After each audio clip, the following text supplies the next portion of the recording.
सेलम का मेरा वो रमेश दिन रात काम करने वाला हमारा साथी।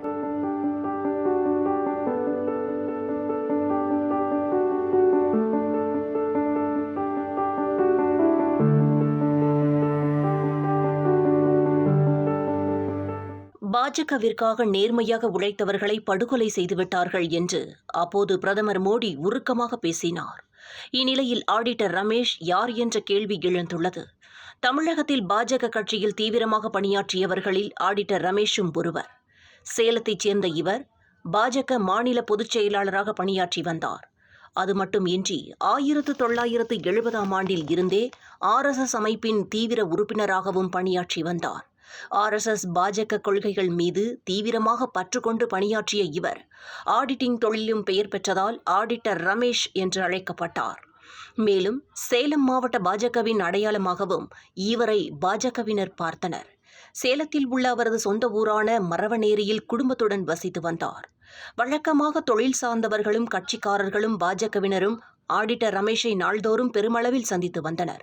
இந்நிலையில் 2013ஆம் ஆண்டு ஜூலை 19ஆம் தேதி ரமேஷ் தனது பணிகளை முடித்துவிட்டு வீட்டுக்கு திரும்பினார்.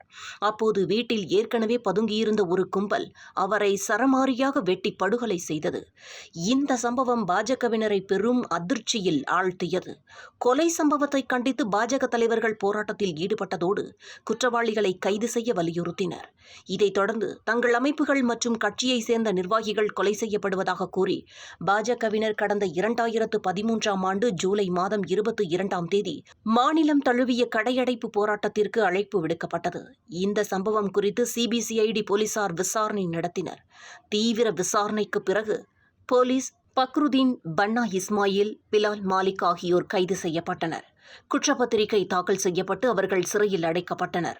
இந்நிலையில் சேலம் பொதுக்கூட்டத்தில் ஆடிட்டர் ரமேஷ் படுகொலை குறித்து பிரதமர் கண்ணீருடன் பேசினார். ஆடிட்டர் ரமேஷ் உட்பட பாஜக நிர்வாகிகள் கொலை செய்யப்பட்டதை மறக்க முடியாது என்று பிரதமர் நரேந்திர மோடி சேலம் பாஜகவிற்காக நேர்மையாக உழைத்தவர்களை படுகொலை செய்துவிட்டார்கள் என்று பிரதமர் உருக்கமாக பேசினார். இந்து தர்மத்திற்கு எதிராக இந்தியா கூட்டணி உள்ளதாகவும் ஆன்மீக சனாதனத்தை அழித்து விடுவோம் என பேசுவதை அழிக்க முடியுமா என்றும் பிரதமர் கேள்வி எழுப்பியுள்ளார். மேலும் பாஜகவின் 10 ஆண்டுகளில் செய்த சாதனையின் பலனாக 400 தொகுதிகளில் வெற்றி பெறும் என்றும் கோட்டை மாரியம்மன் வாழும் புண்ணிய பூமிக்கு வந்திருப்பது மகிழ்ச்சியளிப்பதாகவும் பிரதமர் மோடி கூறினார். தமிழகத்தில் பாஜகவிற்கு கூடிய கூட்டத்தை பார்த்து திமுகவின் தூக்கம் தொலைந்து விட்டதாகவும் தமிழகத்தில் தனக்கு கிடைத்திருக்கும் ஆதரவை பற்றி நாடு முழுவதும் பேச்சாக உள்ளது என்றும் பிரதமர் மோடி பெருமிதம் தெரிவித்தார். மக்களவைத் தேர்தலை ஒட்டி தமிழகத்தில் நேரடியாக களத்தில் இறங்கியுள்ள பிரதமர் நரேந்திர மோடி அடுத்தடுத்து பாஜக பொதுக்கூட்டங்களில் பேசி வருகிறார். இந்நிலையில் சேலம் பொதுக்கூட்டத்தில் சேலம் ஆடிட்டர் ரமேஷ் படுகொலை செய்யப்பட்ட சம்பவம் குறித்து அவர் கண்ணீருடன் தழுவ பேசிய நிகழ்வு அரசியல் வட்டாரத்திலும் பாஜக தொண்டர்களையும் பெரும் சோகத்தில் ஆழ்த்தியுள்ளது. दुर्भाग्य से आज सेलम का मेरा वो रमेश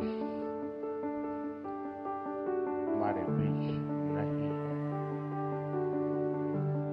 पार्टी के लिए रमेश दिन रात काम करने वाला हमारा साथी। वो अच्छे प्रवक्ता थे, लेकिन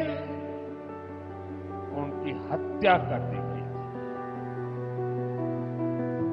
मैं उन्हें आज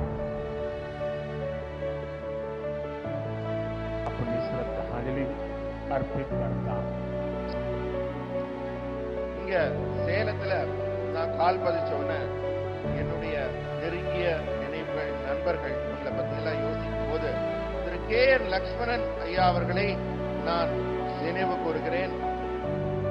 தமிழகத்துல பாரதிய ஜனதா கட்சி காலூன்றுவதற்காக தொடக்க காலத்தில் பாடுபட்ட மிக அற்புதமான மனிதர்.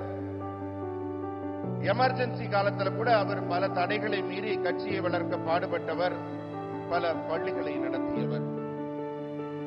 இப்படியே என் நினைவலைகள் சுழலும் போது இன்றைக்கு நான் சேலத்துல கால் பதிச்சதும் எனக்கு அதிகமா என் நினைவை உறுத்திய ஒரு செய்தி, எனக்கு எண்ணம் திரு சேலம் ஆடிட்டர் ரமேஷ் அவர்களின் நினைவு. நான் தழுதழுக்க நம்ம பிரதமர் அவர்கள் பேசியது கட்சிக்காக தன் உயிரையே தியாகம் செய்து உழைத்த அந்த மாபெரும் மனிதரை நினைவுகூர்ந்து ரமேஷ் அவர்கள் உயிரை கொடுத்து உழைத்தவர். கட்சிக்காக உயிரை கொடுத்தவரை கொலை செய்து விட்டார்கள் சமூக துரோகிகள். அந்த நேர்மையாளரை இந்த மண்ணிலே நினைத்து நான் அஞ்சலி செலுத்துகிறேன், இதயபூர்வமான அஞ்சலி செலுத்துகிறேன். அனைவரும் எழுந்து நின்று கட்சிக்காக உயிர் நீத்த அந்த மாபெரும் மனிதர் ஆடிட்டர் ரமேஷ் அவர்களை நினைவு கூர்ந்து அவர் பெயரை சொல்கிறேன், வாழ்க என்று உரத்த குரலில் கூறுங்கள். ஆடிட்டர் ரமேஷ் அவர்கள் புகழ், ஆடிட்டர் ரமேஷ் அவர்கள் புகழ்.